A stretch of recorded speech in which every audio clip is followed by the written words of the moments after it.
Welcome back, Arbor League, and today we're taking a look at one of the best teams that you need for this RPS Cup, the Electric Cup. It's a mono-type cup where only Pokemon with electric typing or subtyping are allowed. With Mudslappers like Heliolisk banned, this team runs absolutely rampant through this meta, and as long as you have alignment, you can win in most any scenario. So like and subscribe and turn notifications on, and let's take a look at one of the best teams in Electric Cup.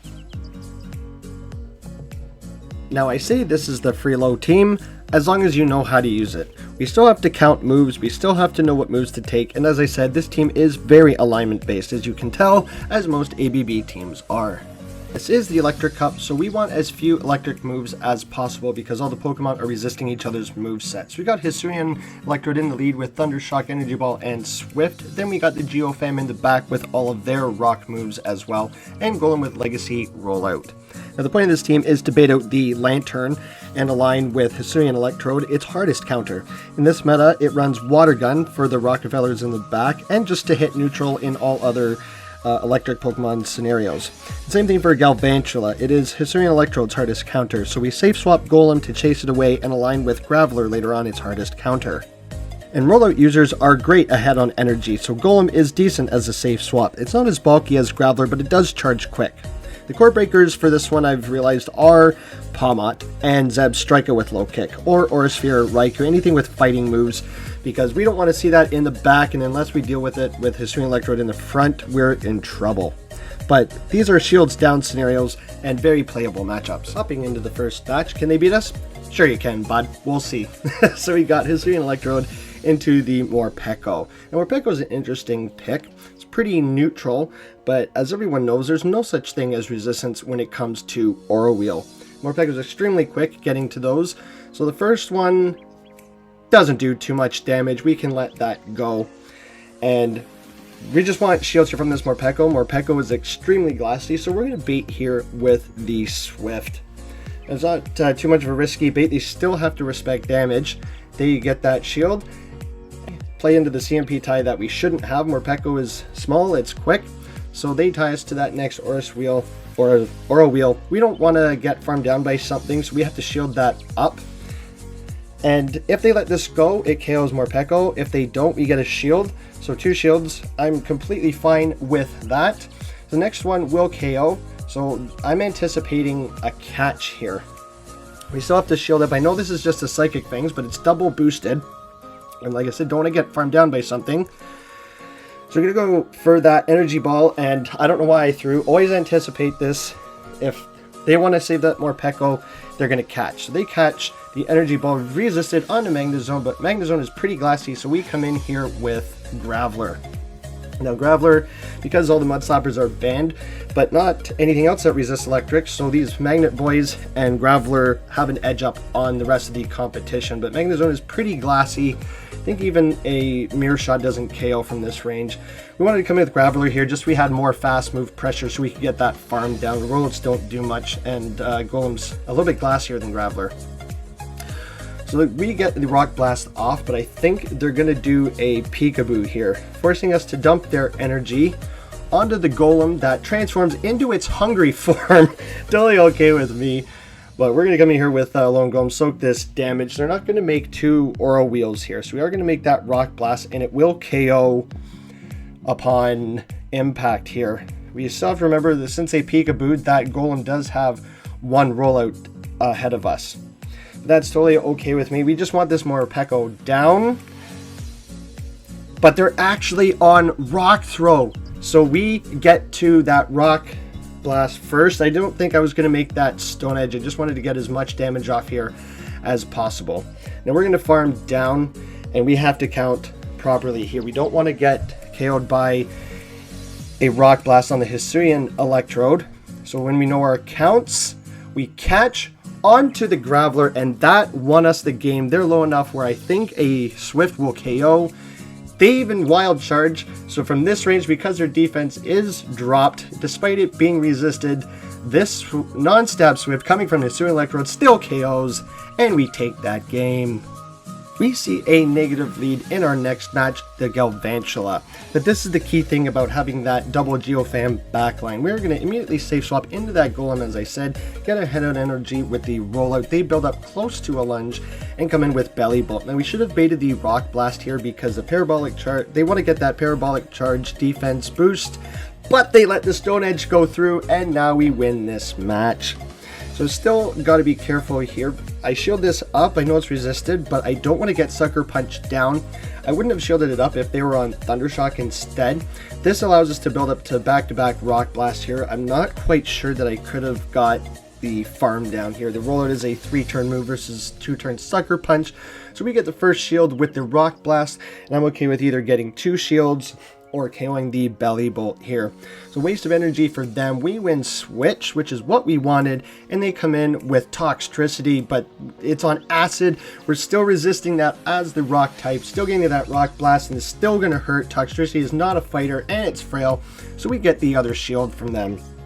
They could have survived that, though. Maybe not a Stone Edge, so now we've got alignment here with Graveler. Now, I don't know what I was thinking here.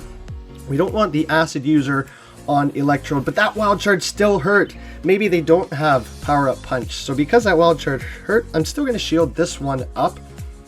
But now they finally reveal the Power Punch. Does not matter. They get farmed down by the Graveler, and we've got a Rock Blast ready to go for that Galvantula. They did not make a lunge. Could have been scary and get farmed down, but we get the Rock Blast off. Doesn't quite KO. One more Thundershock does, and Hisui Electrode takes out its counter. Now, hopping into this next match, it's going to be a little difficult. We've got Emolga on the lead, a flyer, and we can't throw Energy Ball at it because it's resisted, so we got 2 better responses, and we safe swap into Golem. Now, this is also a problem because Minun and Plusle both have access to Grass Knot, which is super effective, and Golem is pretty glassy. So we're going to do a little bit of chip damage with that Rock Blast, and we win CMP on the next one. I'm not going to make that Stone Edge. So I want to get as much damage off as possible.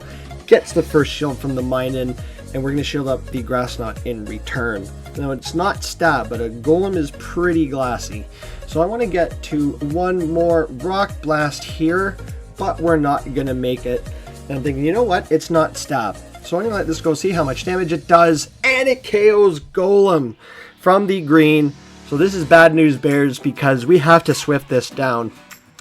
They can't throw Discharge or Grass Knot, but they do have also access to Swift. We don't want any electric moves in this meta, so we're going to have to Swift this down. The problem is with the Emolga coming back in, they didn't throw, so they build up a little bit of energy. That KOs, and we build up to the Swift, and they're on Quick Attack, so they're not even on Thundershock either. These neutral Quick Attacks are chipping away, throwing the Swift, swap into our Golem, and there it is, the Plusle. So this is, again, bad news because we're not going to make 2 Rock Blasts. We're on Rock Throw instead of Rollout, which doesn't charge as quickly, but it's more relying on fast move damage. Going to shield up this Grass Knot. I know Graveler is a little bit bulkier, so we want to get this Minun down. Maybe if we can Thundershock it down, we get the last shield here. And we have to make one more Swift versus that Emolga. Let's see if Graveler can take a Grass Knot. It cannot. And we Northwest out of there because Electrode is absolutely in Acrobatics range. And we lose CMP coming back in. Bit of redemption in the next match as we lead into a Toxtricity. This is bad for us as an Acid user, so we got 2 better responses in the back. Just a visual glitch there. I thought they had Thundershock or Spark, but we bait out the Lantern, and this is exactly what we needed to do. We have a hard counter for it in Electrode, so we go ahead and throw that Stone Edge for as much damage as possible, getting a shield, which is perfectly fine with me. We're going to need shields for that Toxtricity later on with Power Up Punch. They go ahead and throw the Surf here and take us out. And we come in as soon as possible so we don't wait out our switch clock. We're going to come in here and build up to 100 energy because we want to Swift for that Toxtricity coming back in. Now, they want to throw the Surf here as Thunderbolt coming through here is going to be double resisted, and it's more energy efficient to go Surf. So if you're the Lantern in this match, you go Surf. This Energy Ball will be taking out the Lantern from this range, but we swap right away into the Alola Graveler. Now, Power Punch coming through is going to be super effective up against the rocks, but we can take the first one. As you can see, we can probably take a second one as well. The Toxtricity is pretty glassy. They're not swapping out. They must be weak to it in the back. So we're going to shield up this Power Up Punch again because we're seeing how much a Wild Charge does. Are they going to make another one? No. Alolan Graveler is able to fully farm down, come out with a Stone Edge or a Rock Blast to throw at the Galvantula in the back, which is why they didn't swap out. So even if they shield this one, we're going to fully farm them down or get to another Rock Blast. They need 2 moves here, that's why they didn't throw. They need 1 for the Graveler and 1 for the Electrode, but Graveler will be taking the game from the Galvantula this time. Hopping into the last match of this set, we've got another Galvantula, which is what we love to see. So immediately safe swap into that Golem. And this time we bait out a normal Electrode. So because they have non-stop foul play, discharge, we resist all of the traditional moveset, getting a shield because Electrode is pretty glassy. And we can still survive a foul play from this range. And I think in the Golem, I'm just going to go straight Stone Edge in this match. But they go Discharge, which is resisted. We get to that next Stone Edge. Again, we might get another shield from this Electrode. Going straight for the Stone Edge. Takes it out completely, and we win switch with no shield expense at all. Now, they respond with a Dedenne. And at this point, I'm just chipping away here. I'm saving 2 shields for the Graveler, because I just want to get this down into a range where we can like farm it down and shield the play rough, right? Hisuian Electrode's probably going to be useless in the rest of this match. They can go ahead and take us out here. A resisted Discharge takes us out. They're going to be throwing play roughs here, but I don't care. I can get Swift. We lose CMP to a Dedenne apparently. But I just, like I said, want to get this down in range where we can just farm it down. Play rough doesn't even take us out. And even if this is like 1 or 2 rock throw ranges, completely fine with me, but the Swift takes out the Dedenne, and we've got shield advantage versus the Galvantula.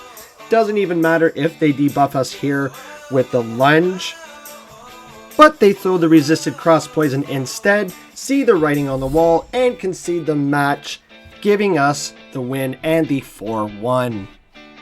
As you can see, it's a very fun team to run in Electric Cup. It is very alignment based, but getting the Galvantula on the Geofam and the Lantern on the Hisuian Electrode, it has very few core breakers, including that Plus Zone Minun like you've seen, or Pomot, but it is pretty easy to use and gain elo with. We've got a bonus battle for you coming right up here. So we lead Hisuian Electrode into an Alolan Golem. How do we deal with the Geofam in the lead? Well, let's see. We can build up to the energy ball there, and because I know that they're going to shield, we can bait that Swift. But they end up catching on their own Electrode. I think this is going to be also the Hisuian one in the mirror, and because we did that chip damage, we can commit to a 1-shield farm down as long as they don't bait here. So, calling that they will throw the energy ball, which they do, we can fully farm down. They're not going to make another one. And this is just going to be a Swift. They didn't have near enough energy, and we are just calling it correctly. It is the Swift. We get that farm down and come out with a Stone Edge for the Lantern, which is exactly what we needed to see here. We've got the alignment that we need. Stone Edge coming through does a massive amount of damage to that Lantern, but we're still pretty healthy, so we're getting farmed down, we're getting farmed down, we're getting farmed down, making that last minute Rock Blast. So the Lantern does have like a lot of energy here. They are going to have to shield this up if they want to dump some of this energy, but it's going completely useless on that Electrode as we simul swap into our Golems at the same time. So my plan here is, because we want to throw the Stone Edge here. This is just another Rock Blast. I want to get the shield so I can get an energy ball off on the Hisuian Electrode. Energy from the Lantern isn't very threatening, so we're just going to save shields for the Golem against the Hisuian Electrode. Sounds good to me. We get farmed down, but we can make this energy ball here. We just have to wait for the catch from Lantern. So praying that this is just a Rock Blast, which it is. They didn't make the Stone Edge. Wait for that catch. They come back in with the Lantern. Now they did build up a lot of energy, but again, nothing is threatening here. And unless they made 2 moves, which they did not, but these were getting pretty close to getting farmed down. So going ahead and throw this Swift just in case, and I have to hope and pray that we survive one rollout, but we have the energy ball ready to go, and this will be taking out the golem from this range. A Serene Electrode kicking things off, ending things with a win in the final battle. If you're enjoying the content, don't forget to like, subscribe, and turn notifications on so you don't miss a video or a post, and the engagement helps push my videos out to more viewers and helps growing our awesome community. Speaking of community, don't forget to check out the Discord where we chat, hang out, meme it up, or battle and pick up tricks from fellow trainers and host tournaments. The link is in the description. I'll see you guys over there. That's all I've got for today, guys. Thank you everyone so much for watching. I hope everyone enjoyed. But I've been ArborAndy. Keep your sticks on the ice, and I'll see you buds in the next one.